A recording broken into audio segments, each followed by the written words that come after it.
Seguimos en vivo en el canal 30 de la televisión digital abierta y vamos a abordar temas que tienen que ver con el ámbito económico, como lo hacemos todas las semanas con los economistas de la Fundación Ideal. Nos acompaña en esta oportunidad Rodrigo González y vamos a hablar de la caída en las ventas locales, pero también hacia el exterior de los vinos. ¿Cómo te va, Rodrigo? Bienvenido. Muy bien, Lucas. ¿Cómo estás? Muy bien. Bueno, estos son datos que surgen, ayer de hecho lo compartíamos nosotros en el noticiero y que los brinda el Instituto Nacional de Vitivinicultura, ¿no? Exactamente. Lo que conocimos recientemente fue la caída en las ventas de vino al mercado interno y a la exportación. Pero fíjate que esta caída está muy relacionada con un tema más estructural que está pasando en la vitivinicultura, que es la caída en la cosecha. Es decir, la caída en el principal insumo que tiene el vino, que es la uva. Bien. Ahí la segunda cosecha más importante en 50 años, dicen. Más baja en los últimos 50 años. Ahí preparamos una placa, si te parece, podemos ver la primera, que muestra la magnitud en la caída, la magnitud histórica en la caída en la última cosecha. Este año estamos cosechando 19,5 millones de quintales, ¿no?, en toda la Argentina. El año pasado fue mucho mayor la caída, fue de 17 millones de quintales. Y yo te doy un dato, Lucas, para tener una noción de la magnitud de esta caída. Anualmente, el mercado interno y de exportación necesita unos 26 millones de quintales para satisfacer su demanda. Es decir, que los últimos 2 años estuvo muy por debajo de la cantidad de uva que necesitamos para satisfacer la demanda interna y externa. ¿Qué pasó con esta caída en la cosecha? Bueno, efectos y tensiones en la cadena de actores, ¿no? Por un lado, generó un importante aumento en el precio de la uva. Es decir, el precio de los productores que recibieron por cada kilogramo de uva cosechada fue mucho mayor los últimos 2 años que los años anteriores. Y por otro lado, genera esto bastante resistencia en el sector de transformación, en las bodegas, porque están pagando un precio de uva mucho más alto que antes, y esto sumado a la inflación y a los problemas de competitividad que tiene el sector. Entonces el sector bodeguero está preocupado porque tiene poca materia prima, esa materia prima es cada vez más cara, en un contexto en el cual la economía argentina tiene algunos problemas de competitividad que, digamos, son exacerbados por esta coyuntura en la producción. ¿Qué está solicitando el sector de la producción? Esto lo hemos visto también en nota de diarios, que se abra la importación de vino para poder procesar mayor cantidad de litros de vino y poder vender y exportar mayor cantidad de litros de vino. Por supuesto que quien se opone a esto es el sector de la producción, que viene muy golpeado con precios muy bajos y ahora que tiene un respiro de que los precios se han recuperado, lo último que quiere es que el precio del vino baje, ¿no es cierto? Así que tenemos en lo inmediato una cosecha que ha sido muy baja y es lo que ha disparado la noticia que comentabas al inicio de la nota, que está en la próxima placa que preparamos. Bien, la repercusión en el mercado interno y externo. Hay poco vino, poca uva para procesar, poco vino para vender y en este contexto cayó las ventas de vino al mercado interno y las exportaciones. Fíjate que durante todo el año 2016, que son las barras azules, trimestralmente cada vez hubo menor producción y despacho de vino al mercado externo e interno, ¿no? Cayó 5,1 en el primer trimestre del año pasado, 9% en el segundo, casi 2% en el tercero y 8% en el cuarto. Son caídas muy grandes. Y este año, como dijimos, dado que la cosecha no se recuperó a los niveles esperados, vuelve a caer un 13% los despachos de vino al mercado interno y externo. Bien, bueno, y ahí la preocupación sobre todo del sector, ¿no? Para poder mover la economía de uno de los productos más importantes que tiene sobre todo la provincia de Mendoza, que es la vitivinicultura. Hablan también algunos de los protagonistas en las notas, además de esta segunda cosecha más baja en lo que va de los 50 años, del proceso inflacionario económico que está viviendo nuestro país, que de alguna manera repercute también, ¿no?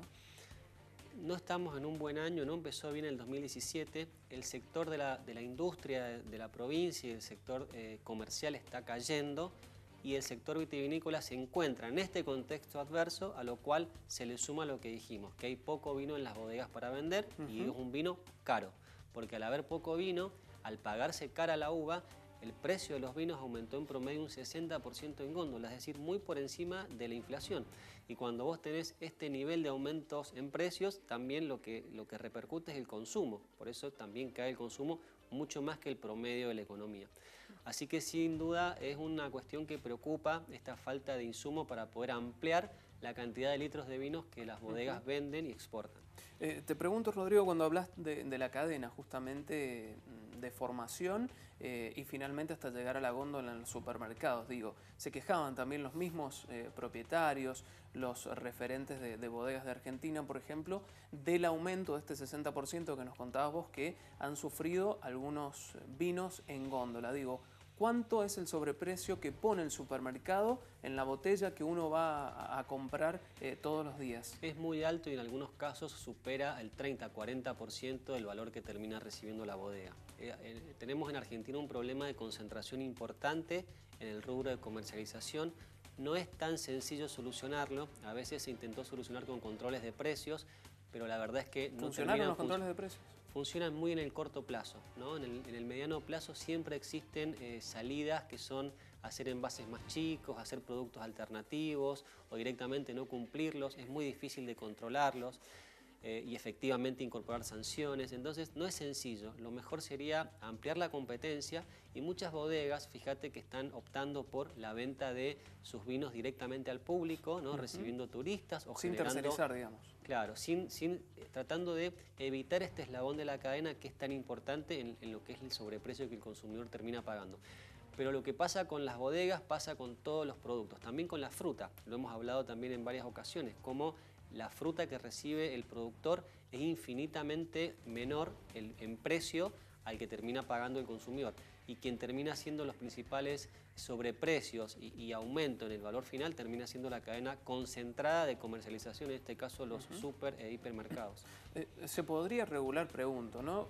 Los supermercados o las grandes cadenas para que justamente haya un control del sobreprecio con mayores impuestos, tal vez, sobre estas cadenas. Lo más probable, Lucas, como existe hoy el nivel de concentración de mercado, si vos le das más impuestos, si colocas más impuestos en los hiper, lo terminan desplazando los precios. Esto es una preocupación mundial. Fíjate que en algunos países como Europa lo que se ha optado es por evitar que las grandes cadenas de hipermercados vayan a los centros urbanos. Los obligan a estar más alejados de los centros urbanos y generan en los centros urbanos comercios más pequeños que fomentan más competencias. Claro. Y no estos grandes mercados concentrados que terminan, digamos, acaparando gran parte de la demanda de consumo y terminan manejando los precios discrecionalmente. No es sencillo, lo mejor es optar por más competencia, más jugadores y en algunos casos más extremos, como te comento, se ha optado por regular el ingreso de estos centros comerciales grandes a los principales núcleos urbanos y retirarlos de la ciudad y que en el núcleo urbano haya más competencia de pymes. Bien, Rodrigo, muchas gracias, muy claro como siempre, nos reencontramos la semana que viene. Bueno, gracias a vos, Lucas, nos vemos.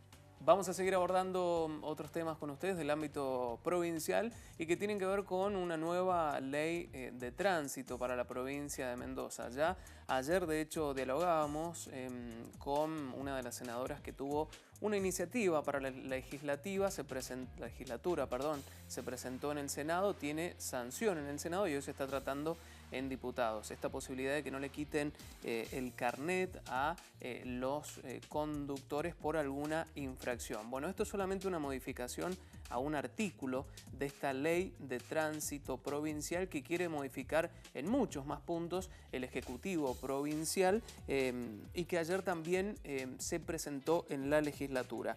Se prohíbe, entre algunos de esos puntos, la retención de la licencia habilitante, como les contaba recién. Uno de los puntos también más polémicos de la norma es aquella que prefiere o refiere que no se puede avanzar con el semáforo en verde si el tránsito está atorado. Se busca con esto darle prioridad al peatón. También regula el transporte de mascotas, debe ir en el asiento de atrás y sujeta la mascota para que no obstaculice el campo de visión del conductor, según lo que explicó el mismo gobernador de la provincia de Mendoza, Alfredo Cornejo. Buscar mayor agilidad e incorporación tecnológica en los procesos y en ese sentido se hace un acta única para todos los municipios y para todas, un acta que sea digital y que sea para todos los municipios igual y que tenga que ser llenada por el agente, que era uno de los principales problemas que había, desde que no se entendía la letra hasta que uno interpretaba de una forma, el croquis, etcétera, etcétera. Un acta que está en el anexo de la ley, que es el acta que todos van a tener que usar en toda la provincia de Mendoza con plazos, es decir, los municipios que tienen ya agentes de tránsito y jueces empiezan a funcionar a los 3 meses, los que no tienen juzgado, pero tienen policías de tránsito, como es el caso de Guaymallén, que tiene policía de tránsito, o Las Heras, que tiene prementores, tiene 6 meses para ponerse. Los que no tienen, tienen entre 9 y 12 meses para incorporarse a ese proceso y les transfiere al municipio el resultado de las multas y un porcentaje de las actas de infracción como compensación por eso, pero también transfiere de los accidentes a hacer el procedimiento el municipio, salvo que haya un muerto, que ahí viene la policía científica, o los accidentes muy graves, ¿no es cierto? Que ahí sí la policía científica trabaja. Para la retención de la licencia de tránsito, si bien tiene una redacción distinta a la que aprobaron un proyecto de una senadora del Frente para la Victoria, Gualdini, tiene una redacción distinta, pero el proyecto más o menos entiende lo mismo, que discrimina entre algunos, porque no es que no se puede retener la licencia, no se puede retener por algunos temas y se puede por otros, que son los graves y demás, y también, bueno, regula una serie de requisitos para las sanciones mayores. Bueno, este es el proyecto que presentó el gobernador de la provincia de Mendoza, el Ejecutivo Provincial, y que se va a tratar también. Son varios puntos los que se modifican. Y ayer, si ustedes recuerdan, yo le preguntaba a la senadora del Partido Justicialista, Gualdini, sobre esto de la posibilidad de usar tecnología en las multas. Por ejemplo, la fotomulta en el departamento de San Martín, que esto corresponde a ese municipio. Esta nueva ley de tránsito con las modificaciones deja por sentado que eso está permitido y que corresponde al municipio de cada departamento. Hecho que, bueno, ha causado polémica, ¿no? De hecho, a nuestro equipo de noticias también han llegado varios reclamos de ciudadanos que circulan y han recibido fotomultas y no tienen forma alguna de poder discutir esta sanción que aplica la policía vial, en este caso en el departamento de San Martín. Vamos a seguir de cerca este tema y cuál es su connotación en los próximos días. Estamos en vivo en el canal 30 de la televisión digital abierta informándolos. Hacemos un corte y más información. Ya venimos.